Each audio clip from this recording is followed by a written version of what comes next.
Oh, hello, and welcome. My name is Seth Campbell, and this is Together We Cast. Today in studio, we are joined by Jordan Jacobs, the frontman for heavy metal band Riot City, which just completed a European tour.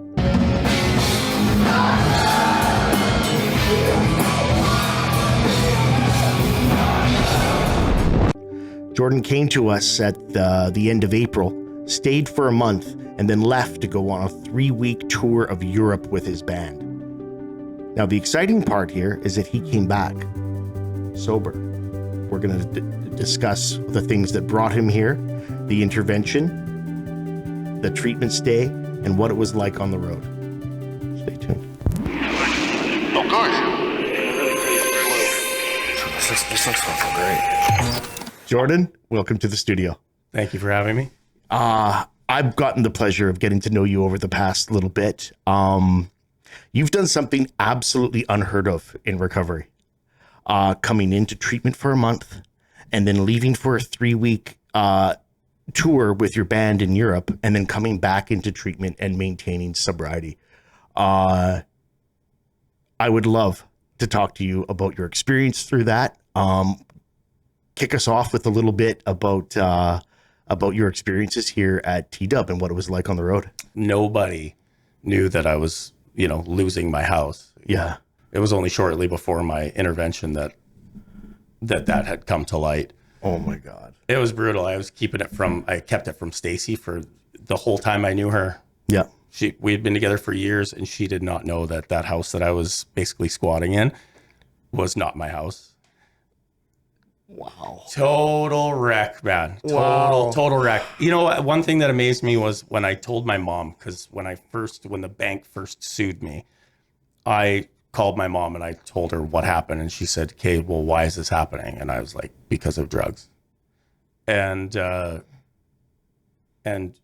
couldn't believe her reaction to the whole thing. She was like really like supportive. Like my family basically found out by, window shopping on MLS. And finding Oh my God. finding my house on there. Oh my God. Yeah, with like pending court order. Wow. know. So, yeah, not a great way to have to come clean like that, but Surprise. yeah, so yeah, I essentially what happens next is Craig tells me that I have to agree to do this if I'm going to do it. They're not going to force me to do it. Well, I'm in a room with, a million people, and this is like probably my last chance to remain connected to them. Yeah. Well, So- I mean, that's kind of it. It's like, you need to do it of your own free will. That's the only way it works. But like, until you're faced with that wall of love, right? Like, how can you disappoint that many people at the same time? Like, Yeah. And, whatever shred of humanity's left in you kind of gets put to the test there, right? Well, and even the guy that had just fired me a week or two prior, Yeah. like, said, "We can't do this anymore. Like, we've exposed ourselves to this Yeah. liability too much. And, we just, we can't have you around here anymore." And, they hugged me and walked me out the door. And, and my life was so fucked up at that point that I was relieved that I had lost my job. It was like, okay, so now my life is truly fucked. Yeah. I got nothing to run from now. Yeah. Except all the fucking lies that I was telling my family and my woman. And Now, did you do that classic move where like you obviously didn't tell your wife, or did you tell her, your partner, and then keep pretending to go to work? Yep. Yes. Sure did. Love that one. Oh, dude, that's it was the best. Oh, it was brutal. And Yeah. she was on to me right away. Like, at the time I was kind of having to pack up my house and everything like that. And I was feeding Stacy a bunch of bullshit about, I took some time off to back up my house and everything like that. She's like, there's no way. I had just come back from like an Australia, Japan tour. And, I had no money. I had, other than the money I was borrowing. Yeah. And, and the only person that I was paying back was a fucking drug dealer. Yep. You gotta stay connected, And, but yeah, so, flashback forward again. I get on a plane with Craig, and we come out to solid ground. Right. I was just like, holy Christ, like, what am I doing here? Like, fuck, like, so sad. Yes. So goddamn sad, and like, I don't know what it was that, like, my expectations for the place was like, it's like, you guys made this sound like it was going to be like a retreat of some kind, like it was going to be. Oh, I gotta wake up at 7 and clean a bathroom. What? Yeah, well, you know what? I adjusted to that little bit of it pretty quickly, because it was one of those things that when I was trying to fit coke into my life again, that I'd like already been focusing on. Yeah, was like getting up when I didn't need to be up. Yeah, and helping out around the house, that sort of thing. Like I was in a super fortunate position to land in rehab. I was kind of ready for it at that point. Yeah. Still kind of trying to maybe hopefully be able to fit coke into my life. 100%. And I had not at that point in time thought that I was going to be, quitting alcohol, weed, maybe the odd pill, you know what I mean? whatever I could steal out of my ex-wife's purse. That's the addict brain, right? It's like, well, I can't have this, but I'll play this game for a little bit, and maybe I could sneak a little Xanny or something down the line. Oh, yeah. Yeah. Old Dexedrine. Yeah. A little Adderall. Anything. Yeah. Anything. Yeah. Really anything to fuck me up. Yeah. It's, one thing that I hadn't come to terms with was the fact that I was drinking a little bit more than normal. Because Yeah. I was never a drinker. I was just savage cokehead. That was, yeah. My friends all thought I was fucked, because they need to start drinking and then the bags get bought. Yeah. Whereas like I'm like, well, they don't know what I'm doing because I'm not connected with any of them. No, of course not. I'm just sitting at home, snorting bags off an old, an old shitty laptop, and Beautiful. And staring out the window, waiting for the shadow people to come.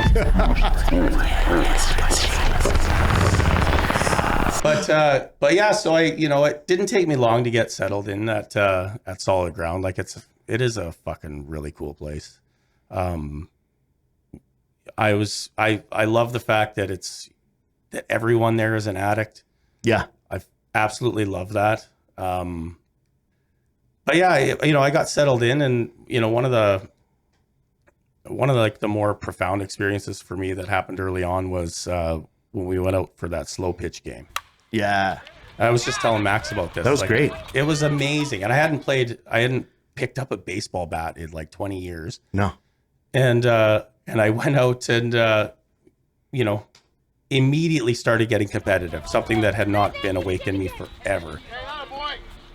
And that night I went home, did another thing that I hadn't done in years and years, watched a goddamn hockey game. Yeah. And then I couldn't stop watching hockey until the Oilers blew it.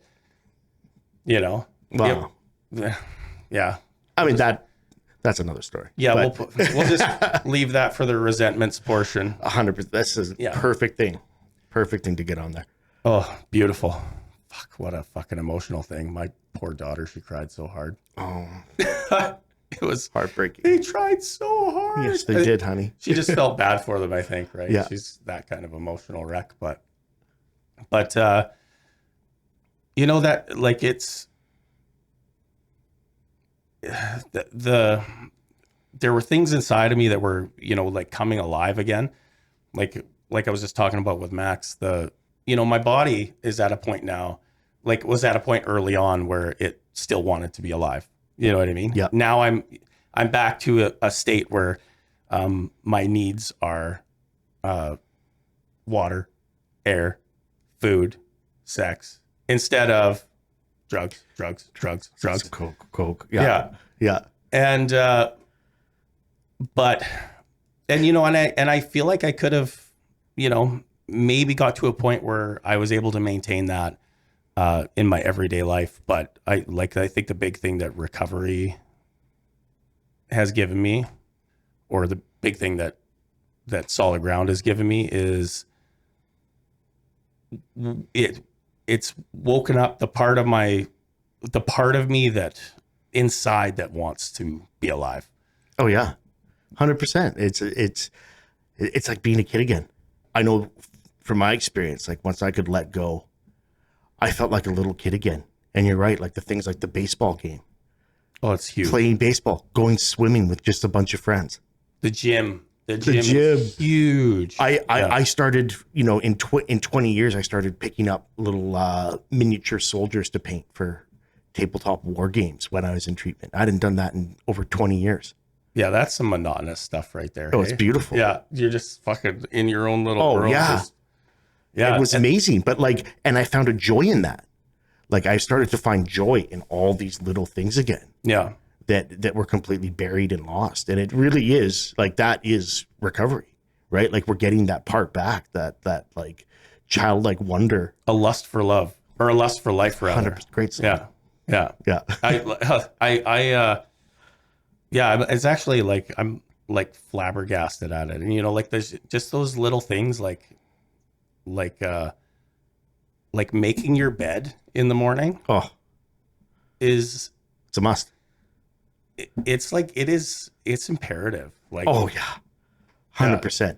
So recovery, it's awesome. Now you leave after a month to go on a 3-week European tour with a heavy metal band. How did you stay clean? One thing that I did was I had the support of the solid ground, the T-Dub group. Yeah. I mean, we were rooting for you. Like we were all trying to be in contact. One thing that's interesting is that I kind of, I didn't know that no one thought I could do it. And absolutely not. And so I was going out there, and it kind of kept my heart in the right place, I think, because I was going out there to prove everybody right. Yeah. And then it wasn't until I came back that I had learned that I was out there to prove everybody wrong. Yeah. That was one of the big things. Having the support of Stacy, not just the support, but the fucking iron fist. Yeah. That layer of accountability. Yeah. And I was trying to come up with ways that I could not just remain accountable, but prove that I was doing what I was supposed to be doing. And that was one of those things, was the drug test. Yeah. And it's so funny that when I'm not full of shit, I don't have a problem proving it. I don't 100%. I don't get mad about it. I don't get defensive. Yeah. And that's like that's a really good feeling. Well, that's what it's like when you have just like the truth on your side. Yeah. Right. Instead of that constant scheming and the plans that need to come together in order to keep the wheels on. Like it's exhausting. Oh man. Yeah. The lies get so big. Oh yeah. Yeah. It's really sickening. Yeah. Yeah. To hide that you're homeless, like that's like. Oh, but hey, you're not homeless if you're sleeping in a car. Well, you know what? I would have said my home was the streets. Yeah. I'm houseless. The delusion is beautiful. Yeah. Oh yeah. The mental gymnastics. I was pretty damn good at it. Yeah. Yeah. Well, in a weird way too, like it must have almost, because I've heard you describe the tour, and it's almost like it's pretty regimented. In a way, it was like almost like an extension of treatment, because it wasn't like you were unsupervised home alone. Like you had a purpose and a plan and people to drive you around and bring you, like it's almost I had a little bit of structure. Yeah. It's another, like I left one bubble, went straight to another bubble, and they were really on my ass. Like if I was holding a beer bottle, somebody was popping their head in there, making sure it was a 0.0. Yeah. Like, oh man, that's awesome. I had a lot of support, and I mean, the fact that I have, I'm dealing with a heart condition.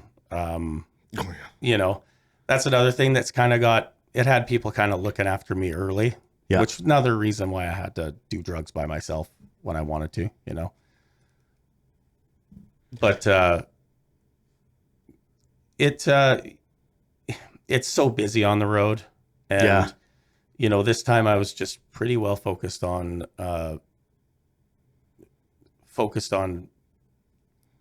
waking up feeling good every single day, That's awesome.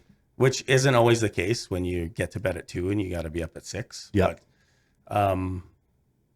But yeah, you know, it wasn't too much of a struggle. And I think a big part of that was, I really didn't want to disappoint any of you guys. I wanted, awesome. you know, I mean, I obviously didn't want to disappoint, you know, my family. Of course. I didn't want to disappoint myself. I did not want to come back to solid ground starting over.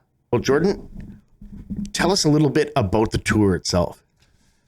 So the tour started in the UK and it took me through an additional 6 countries. So we started UK. I can't exactly remember the order of the countries, but we were in France, Spain, Oh my God. Poland. Yeah.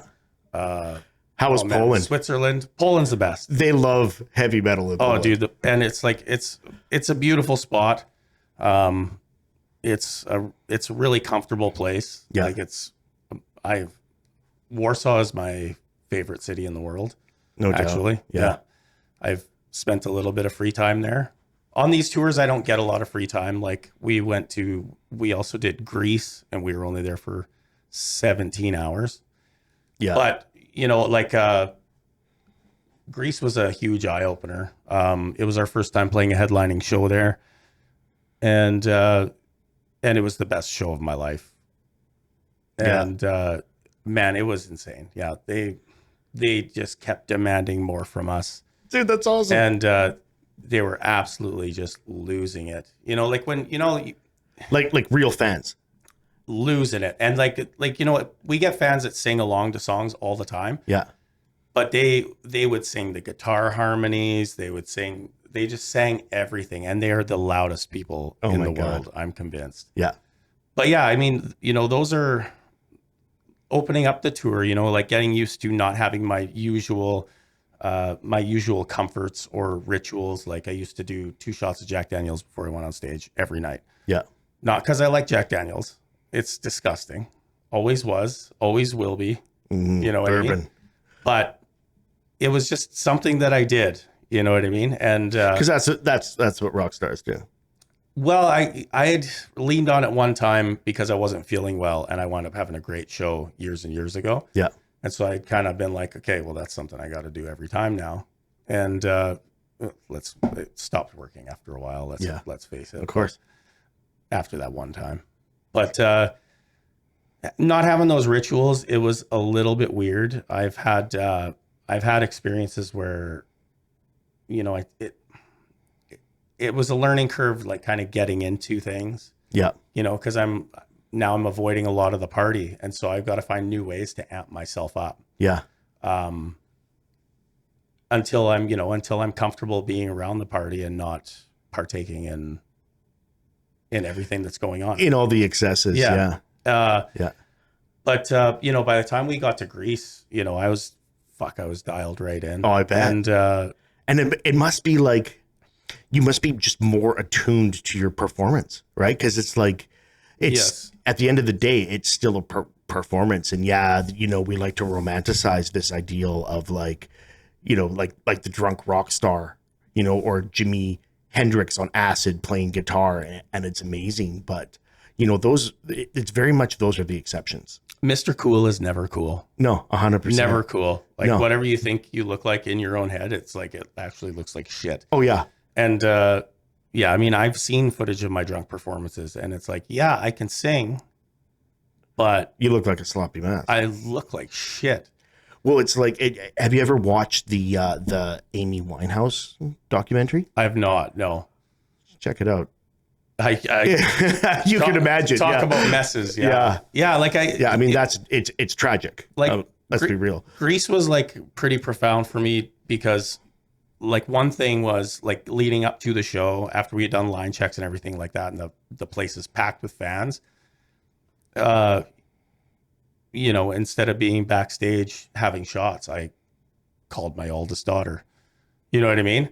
And I took the phone up on stage and I showed her all the people in there and they were all going fucking crazy for the camera. Yeah.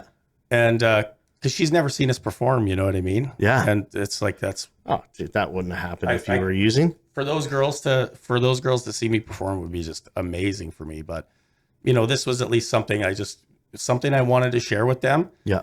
And I was, you know, cognizant of that fact. Like I made the time to do something so small and so simple. And then to go up on stage later that night and be able to perform for nearly 2 hours and have the best show of my life while sober. You don't notice you're sober on stage once you've been doing it for, it took like 3 shows for me to get over the hyper awareness, like being, you know, I mean, because we're drinking or we're drugging. We're pretty numb to most of these experiences. Yeah, we're trying to escape. We're trying to escape reality. And so when reality is really hitting you and you become hyper aware and you start thinking about, you know, just even the look on someone's face can take you out of the performance a little bit. But it doesn't take long to get back into the comfort zone. Yeah. Once the show is rolling along, yeah, you really don't. You just take on the character. Yeah, it's part of the job. That's the tough thing to remember is that when you're on stage, you're always playing a character. Yeah. And it comes more naturally when you're loaded because you're full of shit to begin with. But in a weird way too, it's not as authentic. It's not. Yeah. No. And I mean, you know, like and it's unsustainable, really. Oh yeah. Tell me about it. Yeah. Yeah. Well, that's the thing too. Like Coke and booze, terrible if you're a singer. Yeah. You shouldn't do them if you want to sing. Don't do them, kids. You just shouldn't do them if you want to sing. And like, you know, I got to sing some pretty extreme shit. So, yeah, I mean, I think a lot of fans, when I had like revealed that I was done with all this shit, German people thought it was weird, you know. Well, let's not worry too much about what the Germans think about. Yeah, well, they were, yeah. But once I explained to them, well, you know, like I'm a savage cokehead, so therefore, and they became pretty understanding after that. Yeah, you know, a lot of people out there were relieved,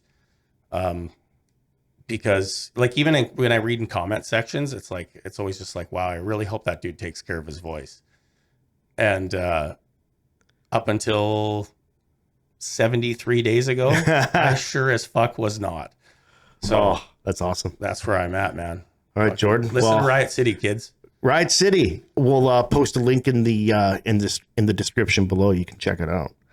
Well, dude, you beat the odds here. Like, no one here has ever heard of somebody leaving treatment to go on a rock tour and coming back to finish treatment, man. It's absolutely amazing to hear that story. Thank you. We're kind of running out of time here. Thanks for coming by, Jordan. Thanks, bro. It's been a pleasure. We'll have to get together soon. Fucking A. All right. Cheers. Taste the blue. So this looks fucking great. That was great. Loved sitting down with Jordan and just hearing that story. It's very, very unique to see somebody leave treatment and then come back again and complete it. And to fit in a rock tour in between that time is absolutely incredible. Up next, it's Recovery's favorite show, brought to you by our good friend Rebecca. Meme Review. Taste the blue. So this looks fucking great.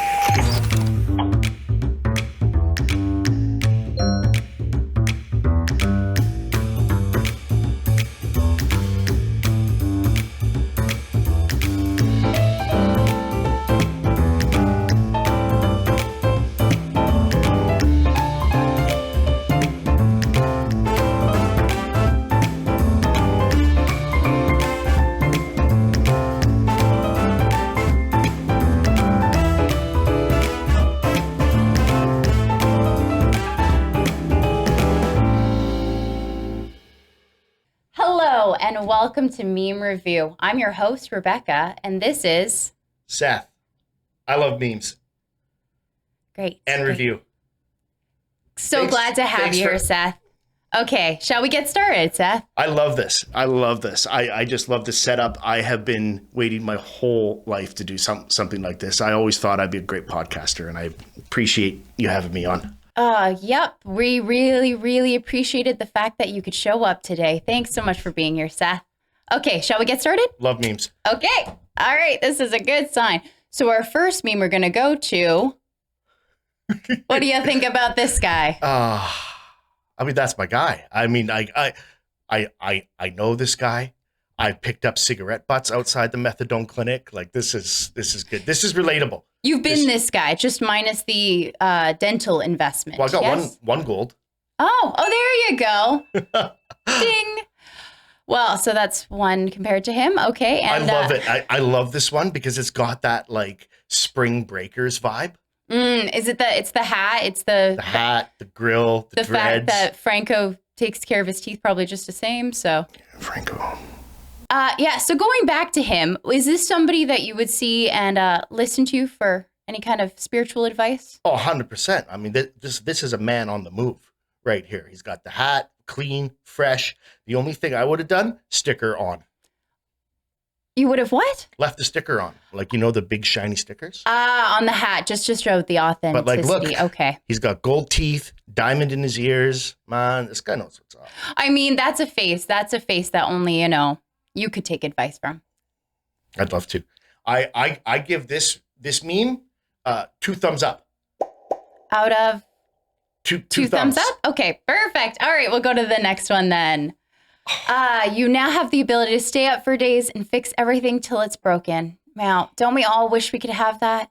I mean, this is just, I love these types of memes, right? Because like, you have that, like that truth, right? Of like when you're on meth and you're just taking things apart, but also cats, right? The internet loves cats. Yeah, I mean, I think also just they have that kind of frantic energy, but at the same 100%. time, I think they just chose it because the wizard hat, How'd they get the hat on the cat?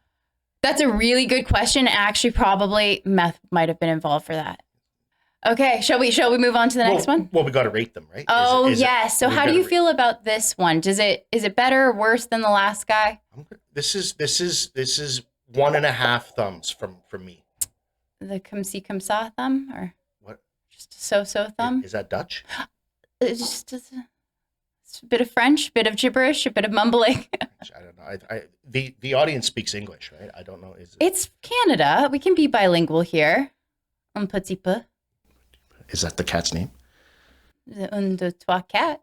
Yeah. That means 4. Yeah, you got, look, see, this love is it. why we brought Seth here, people. The hard-hitting information, the education. And what would you rate it? I would say, because it's got cats, if the barometer is out of 2, which I think we may need to revise for the next show, I would give it 2 out of 2. I really enjoy the fact that they got that hat on the cat.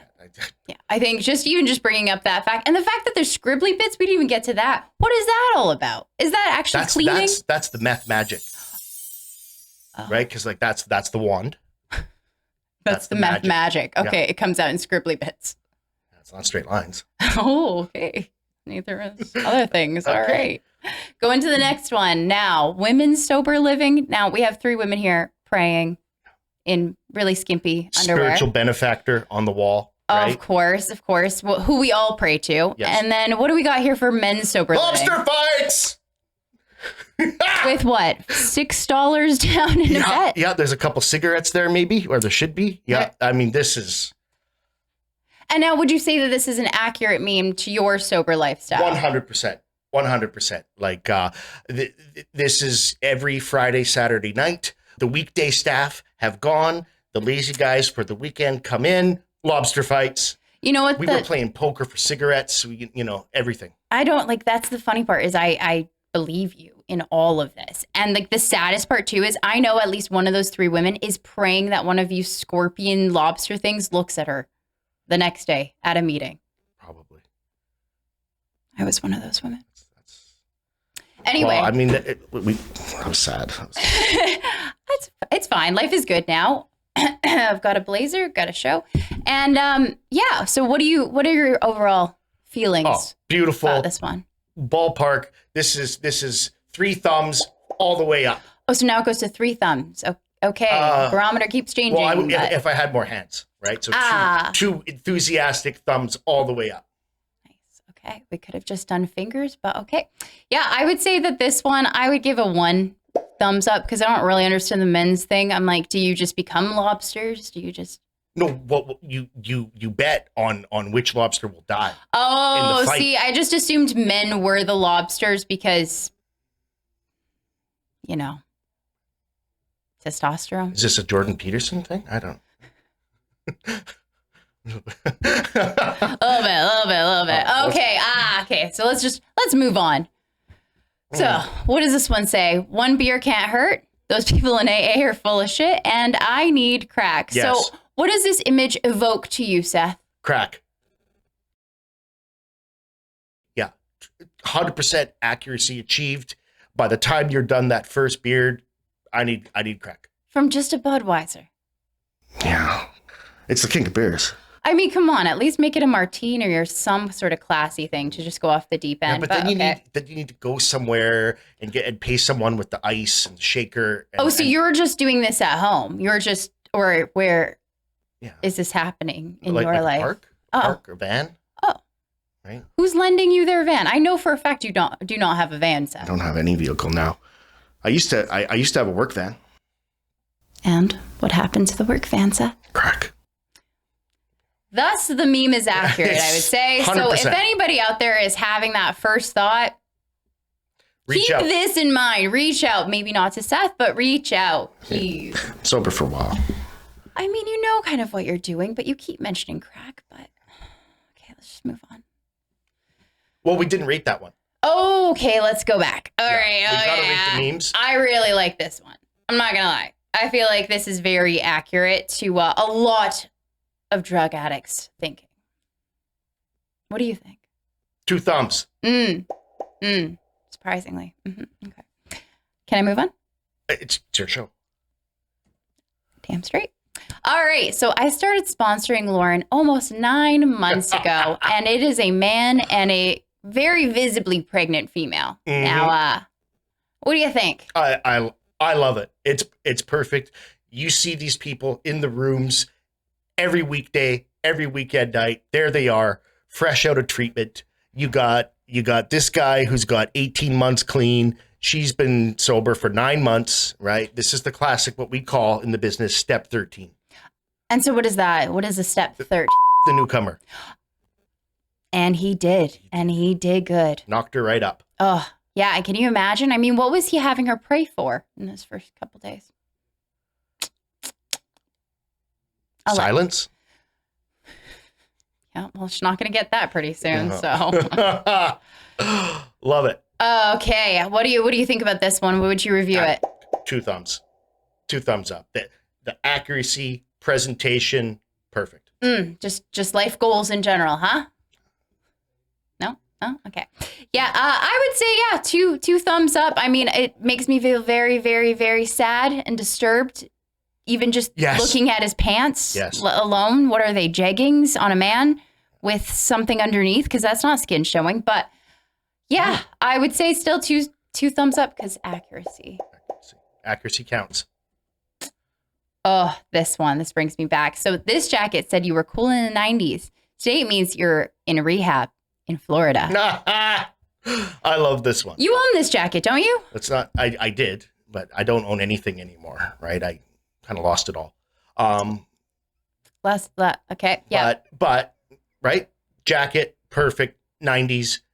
Teenager, the starter gear was it. Like if you had this, you were in charge. The fact that this image alone, I can hear it, as he's swishing through the hallways, whether it was high school or a treatment center, because trust me, yes, I've seen those and some lost and founds at some treatment centers. So it's not inaccurate, this one. Accuracy achieved, aesthetic, flawless, review, 2 thumbs.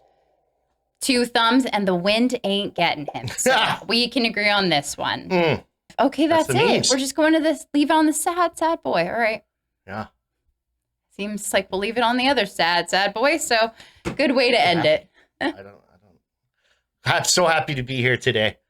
Love these memes. I can't wait to keep providing you, the audience, with my expertise when it comes to memes and comedy. And we, again, appreciate that you showed up today, Seth. So thank you all for joining us. I hope you got a good laugh. I hope you found a meme that you can relate to, because, again, lots of accurate pictures here, but there is a solution. Who'd have thought? Who'd have thought some of us could get sober? Thank you. Thank you all again. Thank you so much for being here. Really taste the blue. This thing smells great. Thank you for your service, Rebecca. I can see why this is Recovery's favorite show now. Everybody loves that. And speaking of love, if you want to show us a little love, give us a like and a follow. And if you have any memes of your own or reviews or comments, please send them in to the links you'll find in the description there.